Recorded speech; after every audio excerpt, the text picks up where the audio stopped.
Oh, says it's live on Facebook. We're now live. It's official.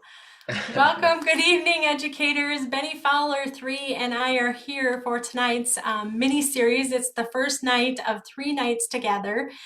Just a reminder, if you haven't been part of this Facebook group, or you're new to the Facebook group, or haven't been a part of the mini series, typically we go 3 to 4 evenings and we try and keep it under 20 minutes or less. We just want to give you some good information around a certain topic. Tonight is possibilities to reality. And Bennie Fowler has been so kind to join us and take on the mini series for us. He's a best-selling author on Amazon. His book that he wrote is The Silver Spoon: The Imperfect Guide to Success. And what it represents is just the journey of fulfilling his purpose and service, which teachers, you're all service people, right? We came into this field not for the money. It is to help serve. And when I say teachers, educators too, I know that we have admin also watching. Bennie instructs that winning is a progression, losing is a lesson.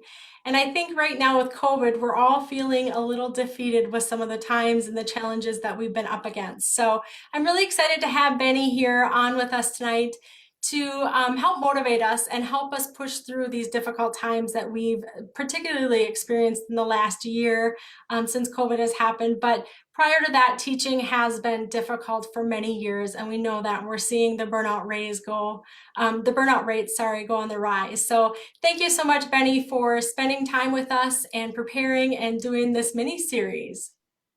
Charlotte, thank you for having me. I appreciate it.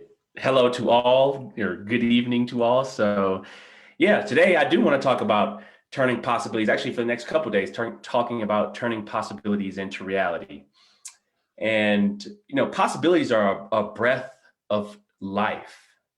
Think about when you wake up every single day. Do you think about what can happen or what will you make happen? That's how I wake up every single day. What can I make happen today? What is possible today? Or to think about a place that inspires possibility for you. For me, it's New York City. That's why I have it in my office here.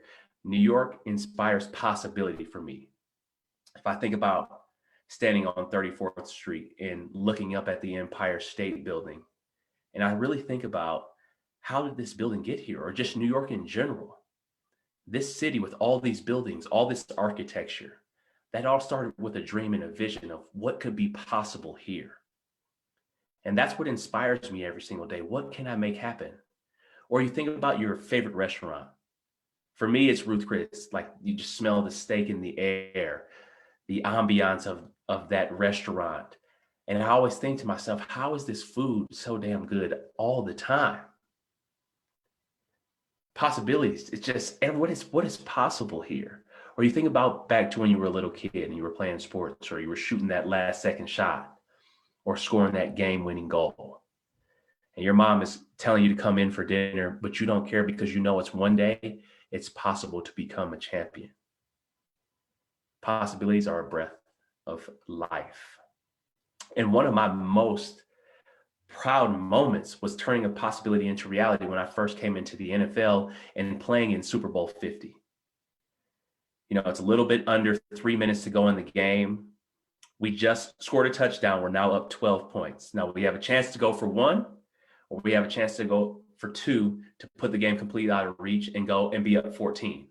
So we decide to go for two. Peyton Manning's the quarterback. He calls the play. We line up. We have two receivers on the left, three on the right. I'm on the right and I'm in the slot, which means I'm in the middle. So I'm lined up in my stance. I'm ready to go. I'm looking in at the ball. And I felt like the entire stadium could see my heart beating through my chest at this moment. I was so nervous because it's like, I have a chance to really catch a pass right here. So the ball's hiked. I make my move. I juke the defender right. I break left and I see the ball in the air. And it's as if an infant baby was being tossed to me, and I better catch it. I catch it. I cradle it. I get up.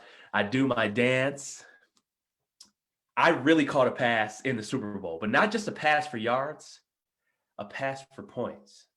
And it ended up being the final pass of Peyton Manning's now Hall of Fame career, who just got inducted to the Hall of Fame just a couple weeks ago. So congratulations to him. But that is one of my most proud realities. That all started with a dream, though, of being a professional athlete.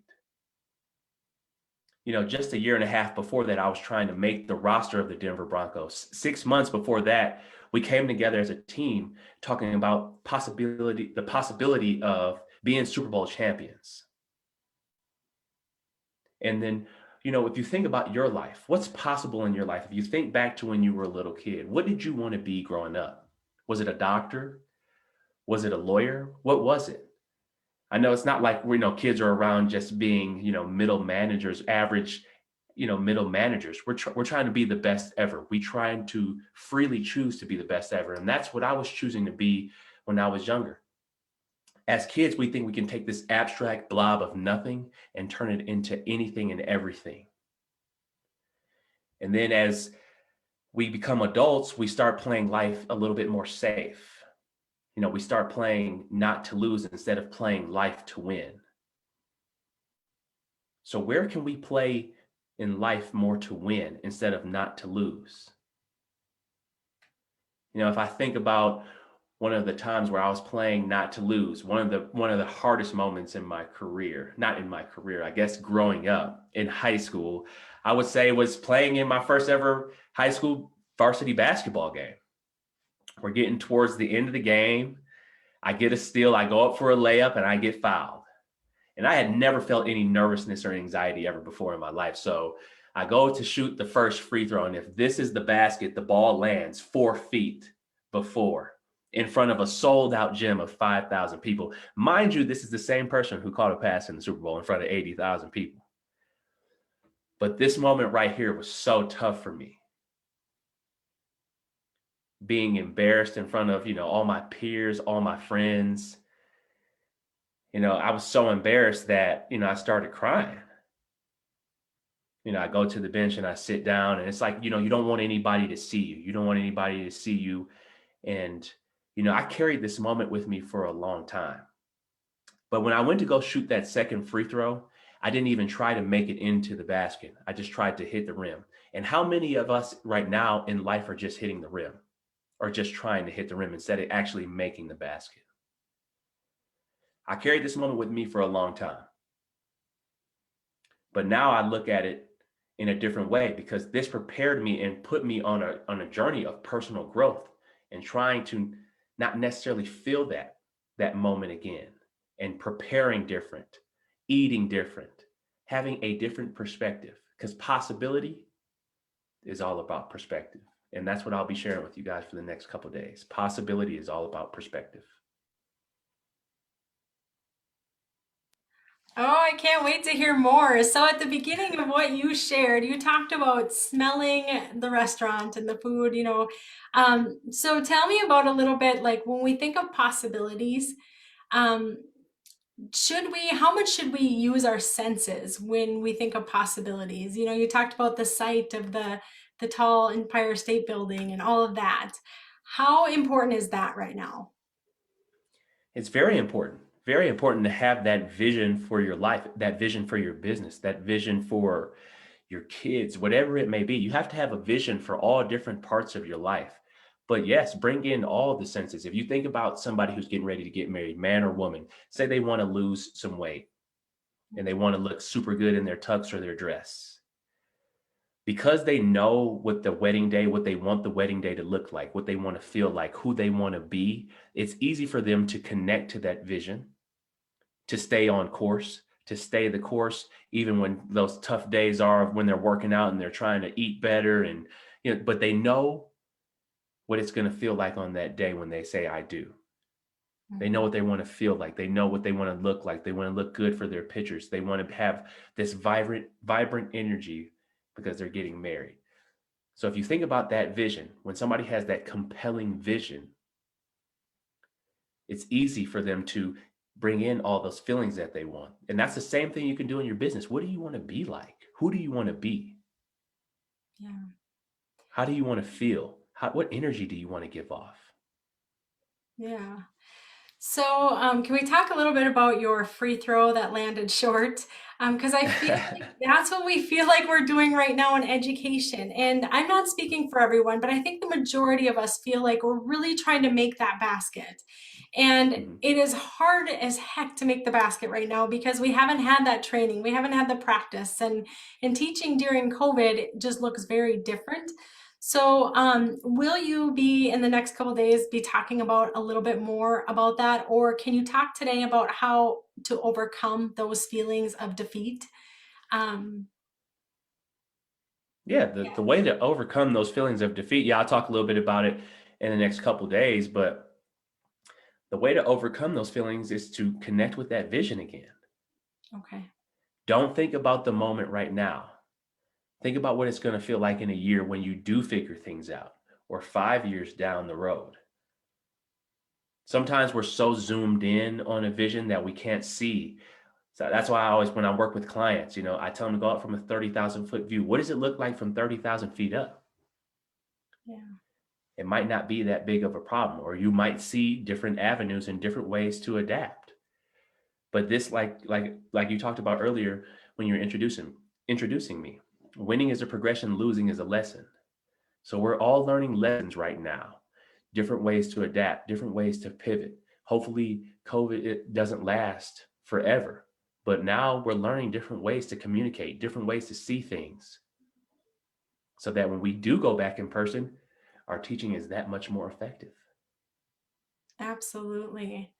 Yeah, so kind of like what Stephen Covey says, begin with the end in mind and always just keep that end in sight, is what I hear you saying. So it is open for any questions, any viewers that are watching right now. If you want to type a question in the chat, I'll watch my screen.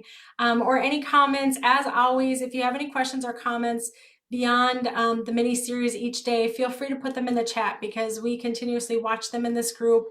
Benny will also be able to see them and he can respond to any of your questions or statements. So as we're closing up, if we don't have any questions that come in, Benny, what advice do you want to give us for today? The advice for today is, possibility is all about perspective. What's the perspective that you have? That comes back to the attitude that you want to have towards something. But think about what's possible. If you're going through something tough right now, think about what it's going to be like when you break through. Yes. I've had tough moments in my career, and the way that I've, been able to go through tough moments is thinking about, like, what's it going to be like on the other side? Like just having surgery on my shoulder. Yes, I could be upset that I can't do any push-ups, or I couldn't barely lift any weight, a month out of surgery. But what's it going to be like in 6 months when I am healthy? What about all the things that I can control right now? Getting my legs stronger, getting my mind stronger, starting my business for life after sports. Those are all different ways and different avenues to look at something. I could easily just focus on the fact that I had surgery and that I had to sleep in a sling for 6 weeks and all the things that are going wrong, or I could look at all the things that I can make happen and the things that are right. Mm-hmm. So, and perspective is a choice, right? And Yes. it's a mindset that we have to choose, and it is something that we have to continue to work towards because I don't think we're hardwired for positive perspective all the time or that winning attitude. Yes, definitely. Yes, life is like that, but it also comes down to what you can control again. Are you looking at the negative things? Are you focused on social media and the news and all the things that are out there? There are certain ways that you can adapt your daily life to look at more of the positive possibilities. Yeah. And then Yeah. having a support system, having those people around you to lift you up. Oh, absolutely. I love my accountability partners, whether it's someone to just keep me in check or someone that's going to boost my spirits. I mean, all sorts of areas. I have health partners, I have accountability partners, I have positivity partners. Yes, it takes a community. So I just want to say thank you so much for your time tonight. I really appreciate it. Amy is watching and she said thank you. This is so good. She's excited to learn more. I don't see any questions or comments right now. So as always, anyone that's watching or viewing, let us know that you've watched, press like or let us know that you watched the replay, and then we will always come back and respond to any questions.